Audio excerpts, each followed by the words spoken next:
Philadelphia is steep in broadcast history. From the early pioneering days of broadcasting in the 1920s to today, Philadelphia has always been at the forefront. The Delaware Valley has been home to some of the best local programming in the country, starting with the early soap operas and children's shows to pioneering the best news formats in the country. Much of it all began right here. From radio announcers to television personalities, cameramen to directors, these were the broadcasters that burned out the airwaves. These were the pioneers of Philadelphia broadcasting.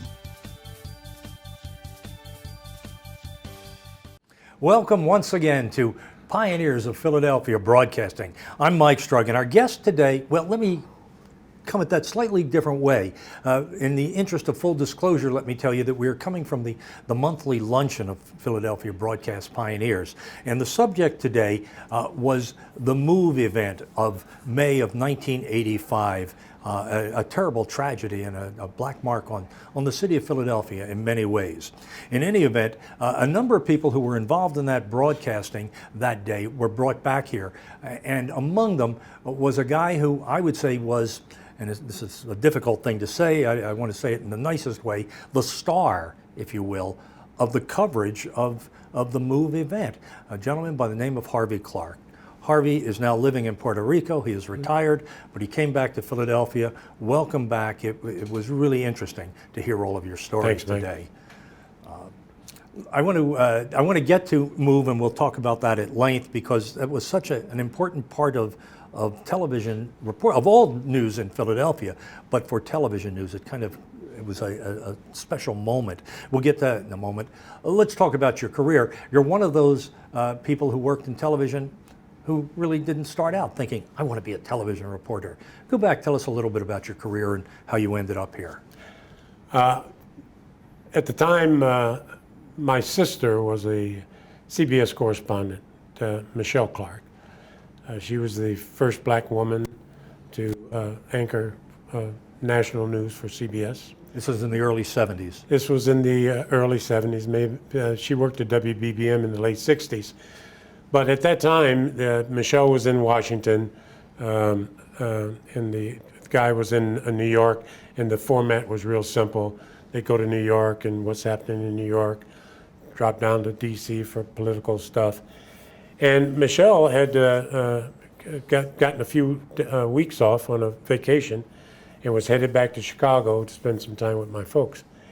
And got on a plane at the National Airport in Washington, flew to Midway Airport in Chicago in 1972, and the flight crashed short of the runway. And Michelle was killed with maybe 50 other people. There were survivors, 23 or 24 people survived it.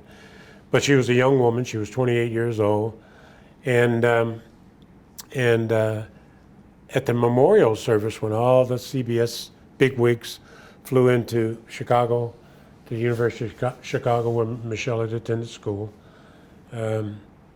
After the memorial service, this short gentleman comes up to me and he says, Harvey, my name is Richard Salant, and I'm the president of CBS News. And I said, Mr. Salant, nice meeting you. That was just about it. I thought we were just shaking hands and that would be the end of it. Mm-hmm. He said, listen, I think you have an interesting speaking voice, he said to me. And he said, I don't know much about what you do, but here's my card, and if you ever think about this business, call me. What were you doing? At the time, I was working for United Airlines at O'Hare in Chicago, and I was going to junior college at night. And you'd been in the Navy? And I'd been in the Navy for 4 years. So I went to Vassar, and between my junior and senior year, there was a program that tried to get minority folks involved in journalism. And it was called simply the Minority Training Program at Columbia. CBS, NBC, ABC, there was no Fox or CNN. LA Times, New York Times, Washington Post sponsored the program, which was later named the Michelle Clark Fellowship Program. For your sister? For my sister. Between my junior and senior year at Vassar, I made an application to spend the summer at Columbia. The only thing that I didn't have going for me is you were required to have a sponsor, and I didn't have one. So I pulled out that card and called New York Dick Salant actually got on the phone and said, if I send you a check for $200 a week, does that mean you work for me? And I said, I guess it does. He said, I'm really busy right now. My secretary will stay on the phone, and all you owe me is a phone call when you graduate next year. And so I went to Columbia and spent that summer in the Michelle Clark Fellowship Program. As did, in my sister's class, for an example, Vernon Odom was in her class, Connie Chung, Geraldo Rivera, the list goes on because at that time, it was very few minority folks in the journalism business, especially television. The Kerner Commission report after the cities burned in the 60s, one of the paragraphs said, why were we so caught off guard by the anger in these communities? One of the reasons was the media and the lack of any minority representation, people who lived in these communities and could have said, hey, there's trouble brewing, we better start taking a look at this. So I went through that program, and at the end, when I was getting ready to graduate from Vassar, I called Dick Salant up on the phone, and he said, why don't you jump on the train, come to New York, and let's talk. The rest of it's history. And the rest is history. Yes. Okay. He then hired you, and you went to work out in Minneapolis. They had what they called simply the network training program for people targeted to go to the network eventually. WCCO in Minneapolis was the place where they sent folks, Susan Spencer, Jerry Bowen, Bob McNamara. They were all young up-and-comings. If you could survive the cold, you could survive anything, right? And you could survive the competition. So you had to learn how to write and do other things. Otherwise, you would have never made it through that program. And I got anxious after about 2 years and 30 below temperatures, but I got anxious to get out. I didn't think that Minneapolis was fast enough for me. I was looking to get into the urban areas and do what I call real reporting. So that's how I wound up here. I came to Philadelphia in 1978, ironically at the time of the first move crisis. Oh, right. Yeah. Yes, the one out in That's when I Mantua. arrived. Yep. Sure. What were your impressions initially of Philadelphia and of working here? My first impression of Philadelphia was that I could learn very quickly. It reminded me so much of the city where I was born and raised, Chicago. Frank Rizzo, when he was mayor, actually said to me many, many times that Chicago and Richard J. Daley were his favorite examples of what kind of mayor he wanted to be.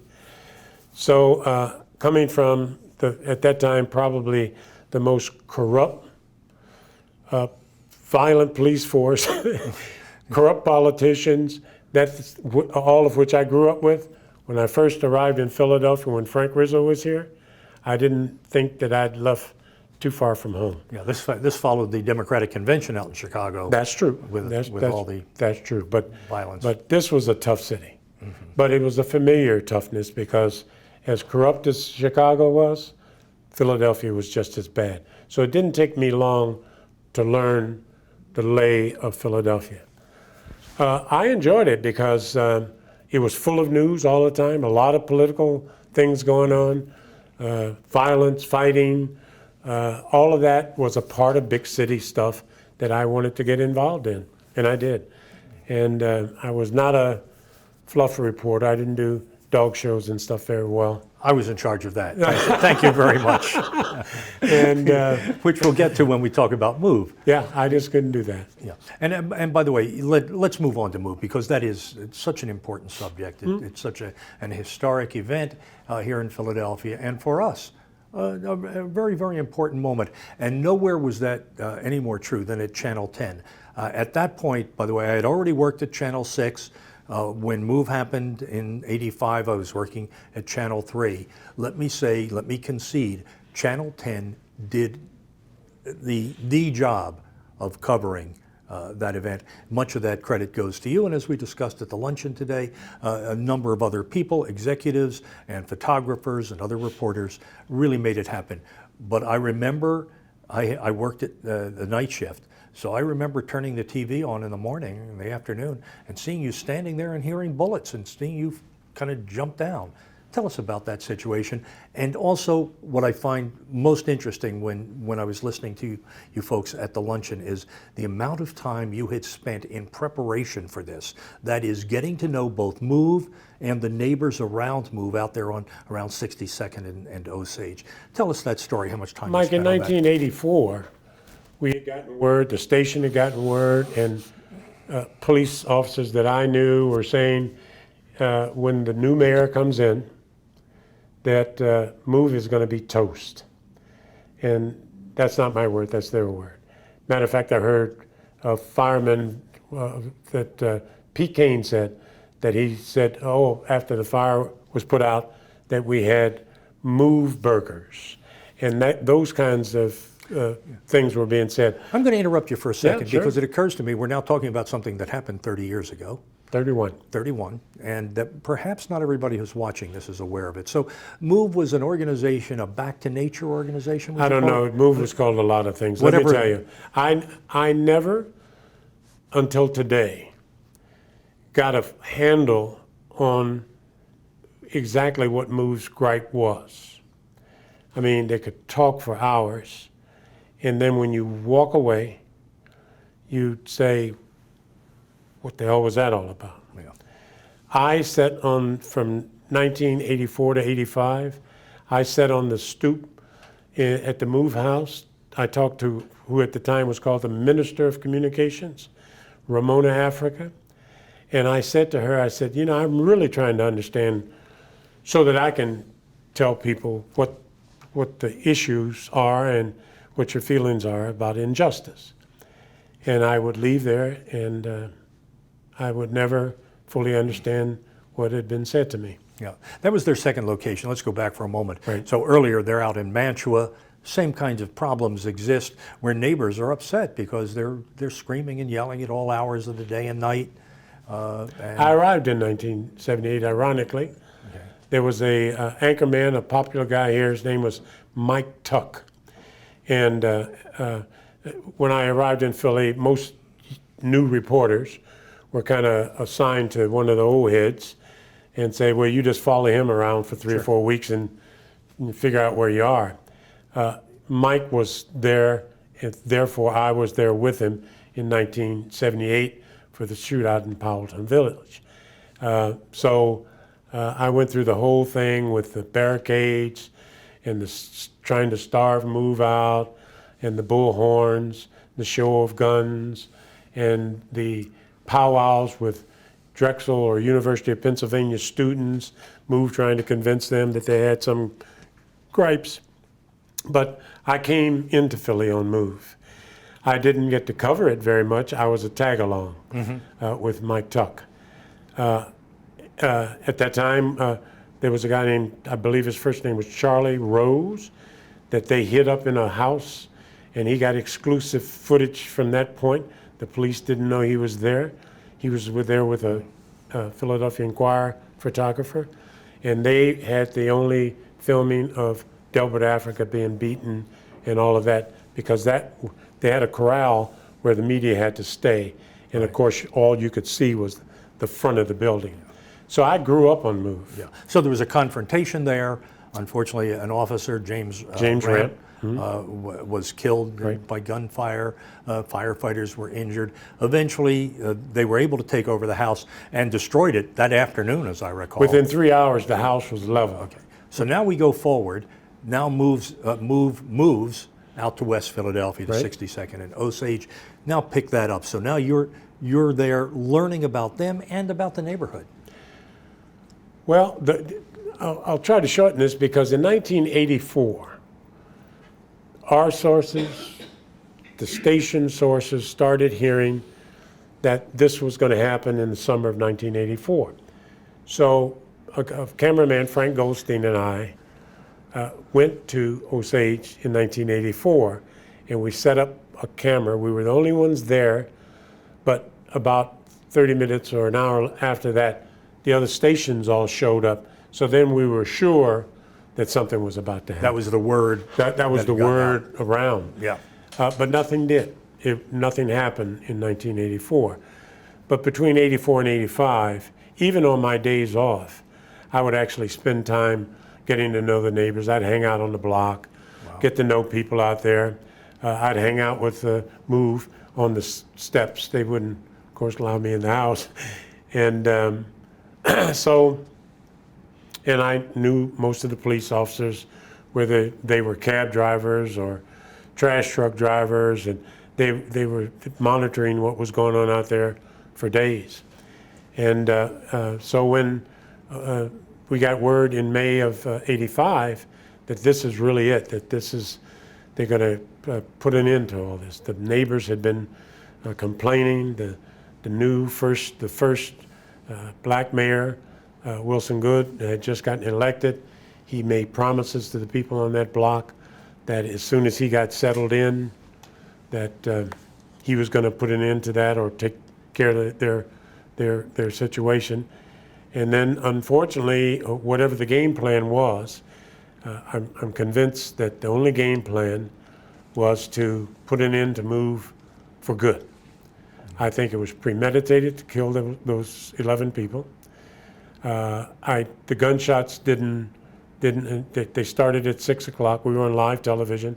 Steve Levy was on TV as in the anchor chair. So when the gunshots fired, started flying, the bullets started flying, it was no surprise to me. And some of the sources that I had, the police department, were actually standing right behind me. And a guy named Ted, he was one of the civil affairs and had been one of Frank Rizzo's bodyguards at one time.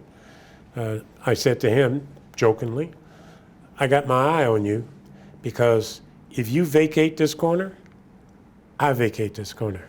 Yeah. Don't let anything happen to me. Wow. And he laughed, and but we stayed, and the shots were fired. It was so many rounds, it sounded like rain. It went, it didn't sound like bang, bang, bang, bang. And some people were standing there and saying, what is that? What's that sound? I'd heard that before. And so the shooting went on and on.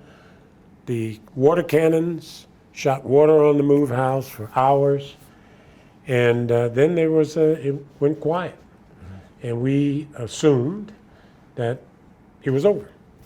It was done, and either Move had surrendered, and we were right around the corner from them. Right.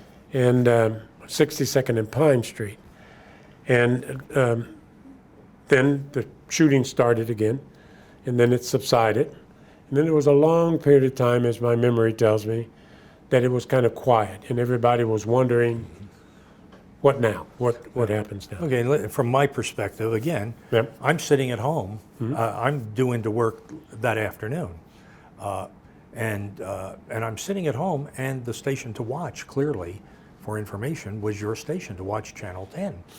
And maybe it's my imagination, but I swear I saw you standing there, gunfire starts, and you're ducking. There's some you could concern. actually hear the bullets. Yeah. Bullets whistle at you when they go by. I mean, they seriously, they do. They go. You actually hear them breaking air as they sail by. I said on the air, I said to Steve, he said, are you in danger? And I said, I don't think we are from where we're standing, because there was the building right behind us there, and the bullets were actually going over our heads. And what you didn't know at that point was those weren't bullets coming from the house. Those were bullets aimed by the police at the house. We assumed there were so many shots fired. We assumed, and most reporters said, that it was an exchange of gunfire. Later, we would find out that not one shot ever came from the Move house. So, but at the time, we said, well, and I said to Steve, do you hear it? Do you hear, the exchange? And we assumed that Move was shooting back, but as it turned out, that was not true. And again, and we'll talk about you were so well prepared for this. So you were out on the street. A fellow I worked with many years when I came to work at Channel 10, Pete Kane, was actually hiding in a home across the street from Move. Tell us that Well, part there of were it. two things that happened. First of all, they evacuated, the police evacuated the neighborhood the day before, on Mother's Day. And they told everybody in the neighborhood that they would be out of their homes for 24 hours. There was a police matter that would be taken care of, move, and in 24 hours everybody will be back in their homes. There was an old man, Mr. Watkins, that came out, and he and his wife were going to one of their grandchildren's graduations or something in California. The guy walks up to me and says, Harvey, he said, the police are telling us we're only going to be out of our house for 24 hours, and the next day we're going to get on an airplane, go to California. Our bags and everything safe in there. And I said to him, if they said 24 hours, you'll probably be back in your house. Needless to say, old man Watkins lost everything. And the guy was a jazz buff. He had old records that went back to the 20s and 30s. And all of that was destroyed. By the fire, by the way. By the fire. To jump ahead. And that was across the street. Yeah. Move was over here. That got so hot that it eventually lit up Pine Street first behind the Move house, and then all the homes on the other side of the street. Right. So, you know, as long as we stayed where we were, we could hear the gunfire going past you. But it was going, I think, over our heads. And no, it's not going over the head of Pete Kane, though. He's well, across the no, street from him, the right? deal that was made there, the woman that allowed Pete into her house, I paid $400 for her key. And the only reason she trusted us was because of that time that we had spent out there that whole year. You'd established the You relationship. know, and she knew us. She'd see us out there all the time. And so when I approached her and I said, we're looking for a vantage point where we can see the Move house. We were talking about the front, not the bunker story. Yeah. And I said, would you consider, if I give you a few $100, letting us have the key to your house? And she did. And so about 3 o'clock in the morning, we took Pete down the alleyway. He went into the back of the house. I think there was a still photographer that went with him, just like in 1978, and he hid in the house. So he was a reporter, a camera guy, and everything. Police would not have allowed this to happen had they known. They to show you, the police used to go through the houses and say all clear. They went, Pete and this guy hid in a closet, heard the police come into the house, rumble through the house a little bit, and gave it to all clear, never looked in the closet. If they looked in there, they'd have kicked Pete and the other guy out. They did not do that. So they were left there. And that's where the great reporting from Pete and the great pictures from Pete came from. I think it's interesting to look at it from today's perspective, in the sense that I don't think a reporter, a photographer, or anyone would be allowed to take the time that you were given to establish those relationships. Well, I don't be misled. I wasn't given that time. No, okay. I would go on my days off and hang out on that block. The station didn't say we're going to give you 3 or 4 hours to go hang out on Osage Street. That never happened. That's interesting. You know, I said to you at the luncheon, and I still believe it today. I consider journalists working journalists. I consider journalists reporters and camera guys, and back in those days, sound guys, and people that are in neighborhoods having personal contact with tragedy and people and watching people react to that. I don't consider management journalists. I can consider them managers of journalists. So let me just finish. Yeah, sure. 5 monitors in the newsroom and somebody sitting at a typewriter all day watching the monitors to see what the competition is doing is not a journalist to me. Somebody that writes the prompter for the anchor man, I don't consider that person necessarily a journalist. So the working journalists, we were doing what we were supposed to be doing. Yeah, and while I admit to doing fluff much of the time at all 3 stations, I was a feature reporter, and we'll talk about that. I also spent time as a reporter breaking news and various stories. And I always say one of the most difficult things you ever had to do was approach a family who had just lost somebody to some sort of tragedy, whether it was a plane crash or a shooting or something, and you had to establish the relationship within a matter of minutes to get these people talking to you and begin to feel what they're feeling. I don't want to make race more important than it is, but at the time I arrived in Philadelphia, there was one black male reporter and one black female reporter at every station. I remember when the second black guy checked into Channel 10, that all the people that I work with said to me, "Are you okay?" Or they assume that there's going to be one, so you must be on your way out, and this guy is younger and better looking or whatever it is, and he's going to take your place. But race plays a big part in how we were accepted on the block. Pete Kane's black. Artist Hall was behind the camera. He's black. I'm black. We spent time out there where black folks tend to trust black folks more than they do white folks, especially when an event takes place like that. And the first thing that the news director says at Channel 10 is, get Harvey out of there. Let him go do the reaction of the neighborhood or something, and we're going to send a white guy, Dennis Waltering, out there. He's going to be the man. And I refused to leave. It wasn't going to happen. It just wasn't going to happen. The only reason we left that corner, and the only reason that I left live news broadcasting from there, was because there was a police captain on a great big white horse that had told us 50 times that we had to go. And we just ignored him. As he would go off, we'd keep on doing what we were doing. Then he got pissed off, and he came back and he took his horse and started knocking over the cameras and really saying, "I'm gonna put you in jail if you don't get out of here," and that kind of stuff. So we eventually, had to leave our spot. But all of that goes on, and I just said, I know more about MOVE than anybody in the world. Mm-hmm. These camera guys out here know more about MOVE than anybody in the world. We've been out here, we know MOVE, we know the neighbors, we know everybody else. I'm not going anywhere. And even when they moved us, I went to one of the neighbors and I said, "Do you mind if I use your phone?" "No problem, Harvey. Come on in." Mm-hmm. I sat on that lady's couch watching our camera shot of the MOVE bunker up there, and I reported live on her telephone, looking at her TV, and talking about what was being said up there. So we never got off the air. We just got off the corner.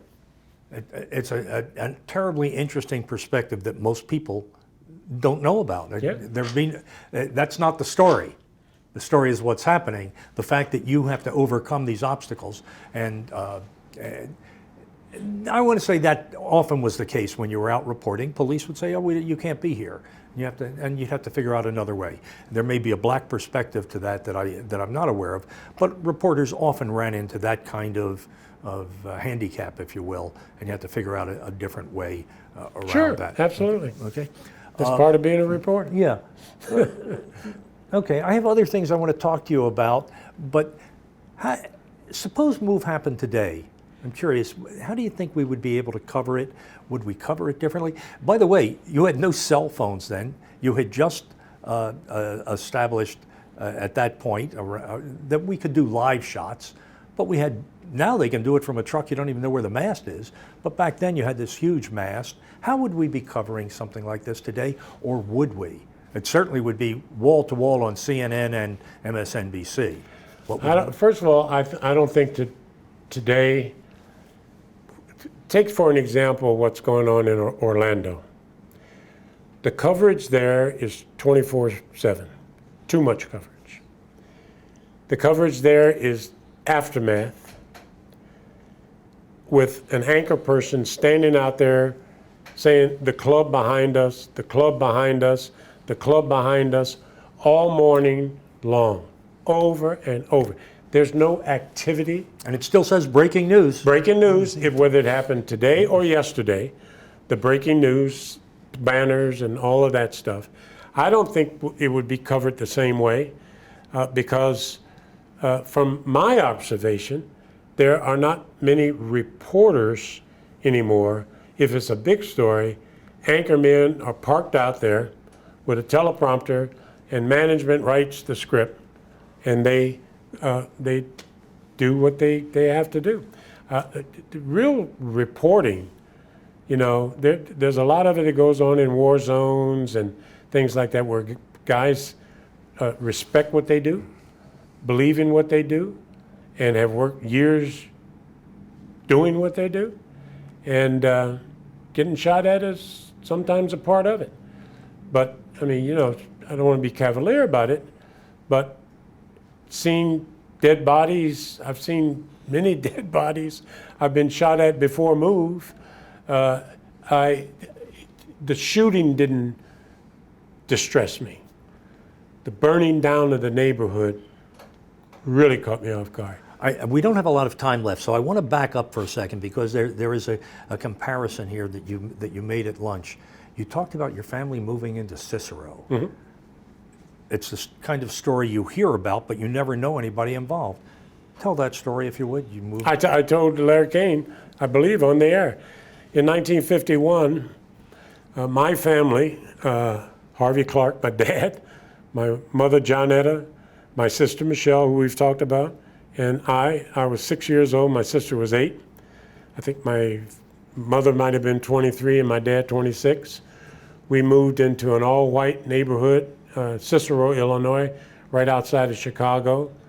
And within 24 hours, there were 4,000 white rioters massed outside of our place. The police did nothing to protect us, and matter of fact, threatened my father and mother and said, if you don't get out, you're not going to get out of here with your lives.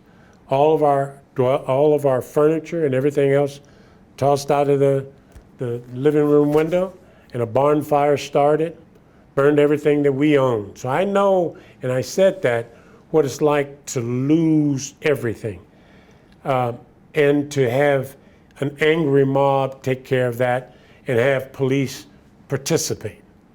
And that's the reason I said I think the police went to kill move. They were there to put an end to this for once and for all. They took 10,000 rounds of ammunition. They shot it. They had to send a truck back to the police academy to reload, to come back and shoot some more. Now, that's just absolutely insane. But it was what saved my mother and father's lives. They said, well, we want to get the kids out of here. Let's take them to some friends. And in the process, when they were going back to the house, the U.S. Marshals stopped my mother, father, and arrested them for their own protection. Because while they stopped my dad and my mother, our stuff was being burned up. Adlai Stevenson was the governor, called out the National Guard. We lost everything that we owned. We were homeless. We lived on a porch for the best part of a year of a guy that my dad went to school with. We didn't have anything. What I think I saw people react to, a young attorney that represented my family, a young NAACP attorney who represented us, his name was Thurgood Marshall, who of course would become a United States Supreme Court Justice. This is as a young man? As a young guy. Out of Chicago. Getting his start with NAACP.